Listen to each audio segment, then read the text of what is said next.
organ of specialized secretory cells. These are derived from surface epithelium. A gland is also called as organized collection of secretory epithelial cells. It has got a secretory portion which can be either flask shaped or it can be cylindrical. If it is flask shaped, it is called as acinus or acini, and cylindrical, it is called as tube. A gland is epithelial in origin. The fluid which is secreted by gland, they can be enzymes, hormones, mucus, and the rate of secretion is modulated by nervous system and or the hormonal influences. Development. If we can see in this diagram, a gland, it arises as invagination of the epithelium. It goes into the underlying tissue. Then the distal part goes on expanding and it forms the glandular portion. Later on, here there is a vacuole formed in between or lumen, and this part is known as the secretory part, whereas the upper part is known as the excretory or the duct. Sometimes the cells are completely detached from the epithelial surface, and this is then known as a ductless gland or an endocrine gland.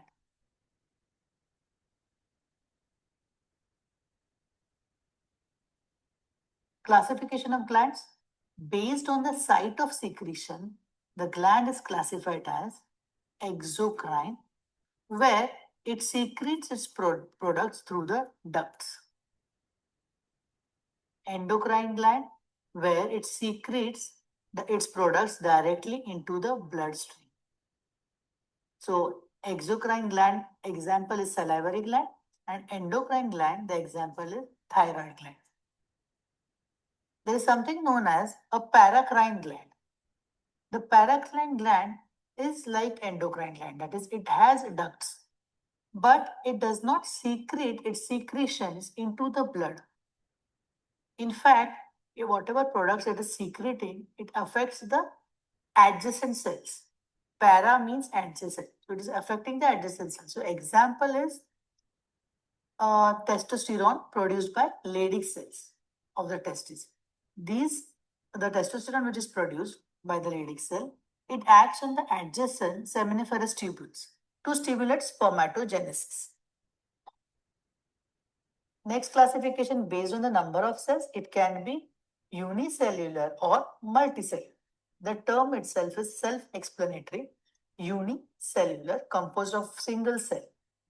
So goblet cell, it is a single cell, and that is known as unicellular gland. A goblet cell is a unicellular gland. It is seen in respiratory system and intestinal tract. Multicellular, other glands what we are seeing, which have more than one cells or made up of many cells, are known as multicellular gland. Based on the number of ducts, a gland can be classified as simple gland or a compound gland. If a gland is having only one duct, it is called as simple gland. You can see this. If the ducts are many, it is known as a compound gland.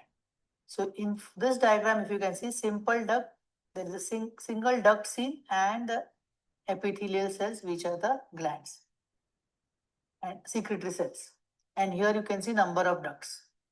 Also, one more we can see here is the secretory portion is tubular. So these are the tubular glands. And here the secretory portion is slightly flask shaped like an alveolar. So this is alveolar structure of the gland. So we can classify gland as simple, having only one single duct. Compound, having many ducts. Simple can be tubular or acinar. In tubular, you can see here, straight duct is seen. With single duct, it can also have a coiled duct like sweat gland or coiled gland. The secretory portion can be coiled. Whereas in alveolar, again, single duct you can see and branched or unbranched.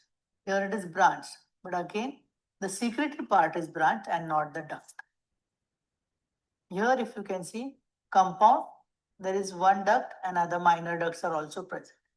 So compound tubular or compound acinine or tubulo-acinine means tubular gland भी है, acinus gland भी है और minor ducts है और सब एक साथ मिलके मेजर डक्ट फॉर्म करके एक्सक्रीट करते हैं.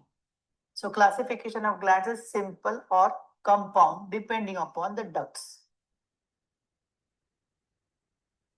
Okay. A simple gland or compound gland depending upon the duct. Simple gland will have one duct, compound will have more than one, that is major duct as well as minor duct. Okay.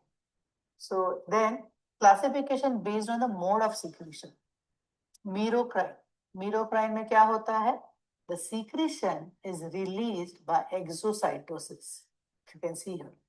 Cell है, वहां पे ये secretion है dot dot, ये exocytosis के process से ये release कर रहा है and the secretion is going out. So pancreas, parotid gland is an example. Apocrine. Apocrine means the apical portion of the cell along with the secretory product is pinched off. If you can see in this diagram, apical section में ये dots है, ये secretion है, ये पूरा apical part pinch off होके वो निकल रहा है and that is in the form of, this is the secretion, the apical portion of the cell. Lactating mammary gland, sweat gland. Okay. Holocrine, whole cell, that is entire cell, is shed off along with the secretory products. ये पूरा cell और क्या होता है? The cell burst out, the contents are poured out, and there is death of the cell. So this is example is sebaceous gland. There is one more gland classification, that is the cytocrine gland. Cytocrine gland में the entire cell is released as a secretion. यहाँ पे holocrine में whole cell is, it is burst and there is death of the cell after the secretion is going out. Cytocrine में entire cell is released as a secretion and the example is testes.